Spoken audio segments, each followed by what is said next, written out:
อันนี้มันน้องชายมาแต่ดงคำสร้างก็เรียนจบดงคำสร้างจบอย่างกสิกรรมกสิกรรมสาขา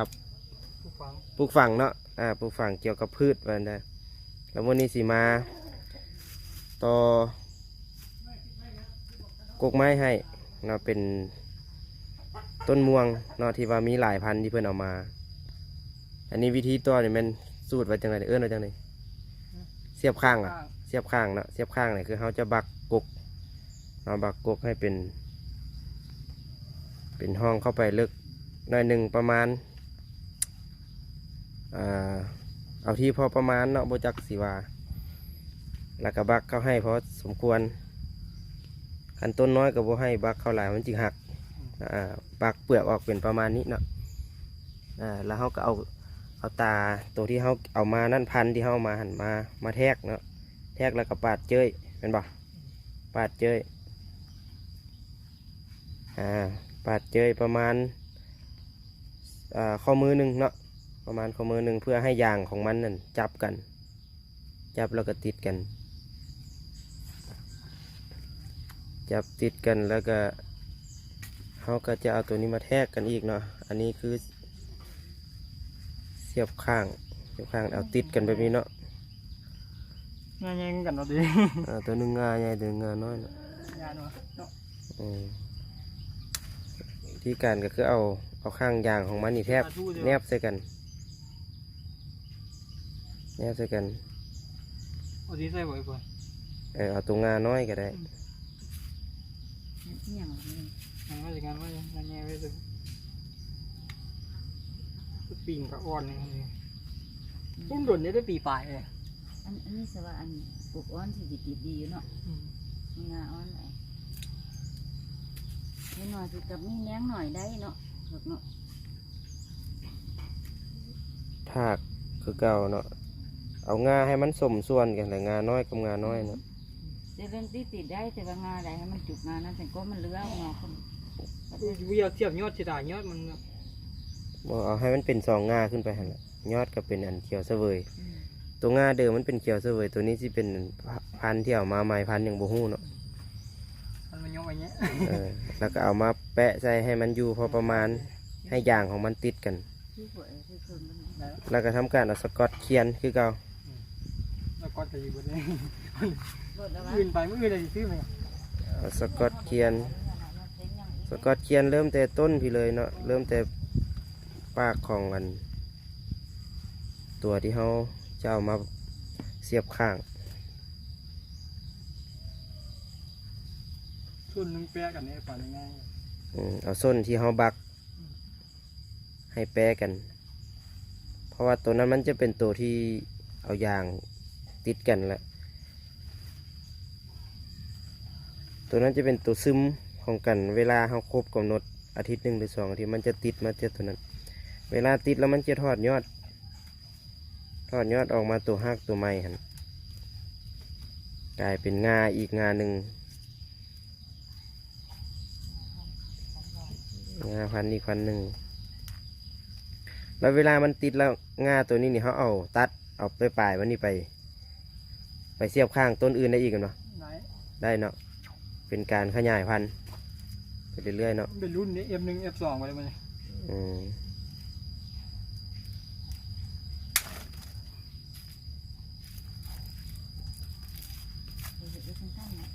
สกอตเขียนเนาะเพื่อให้ความซุ่มของสกอต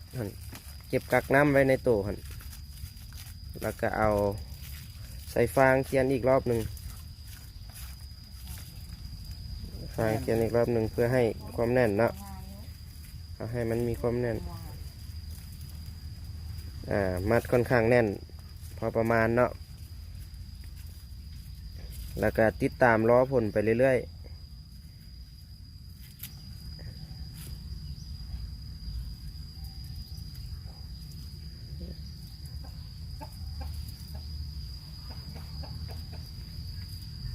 ทำการเขียนไปเรื่อยๆ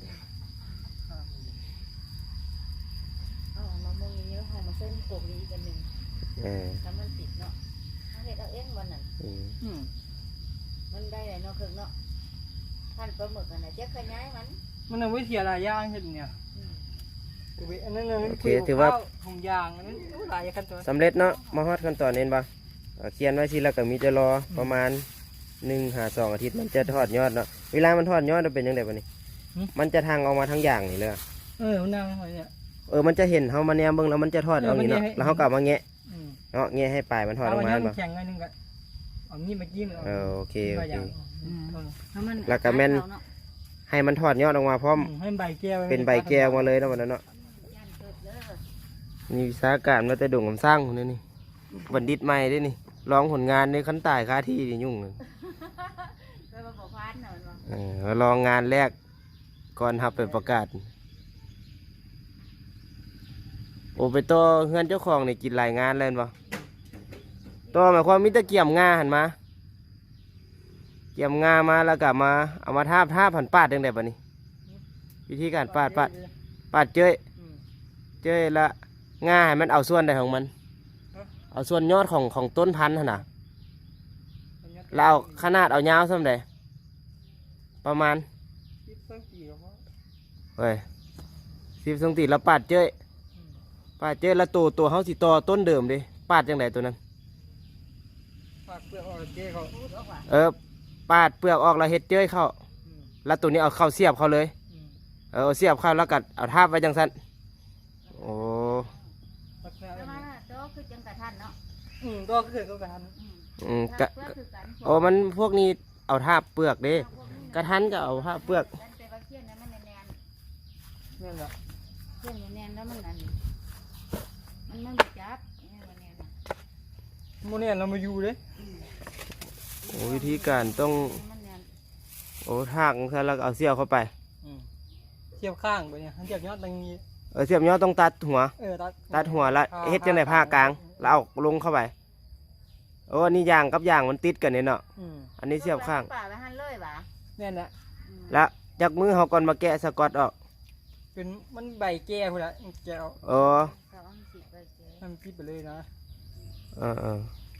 คำมันบ่ติดก็แปลว่า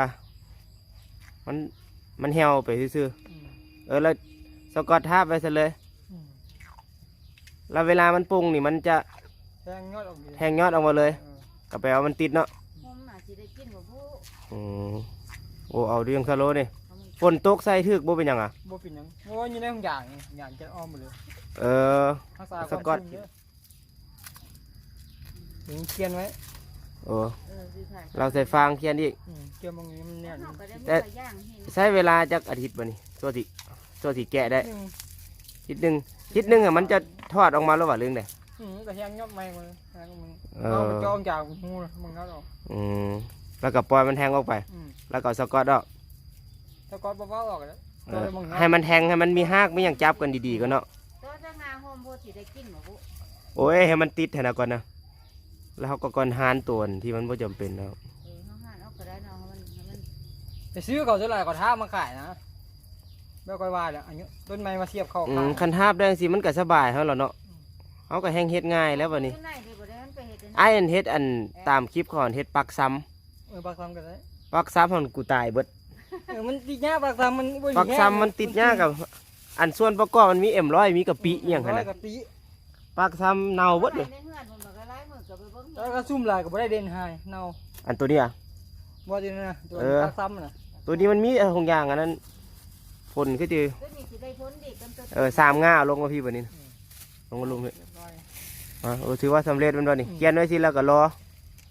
อเวลา รอเวลา10 นาทีออกแล้ว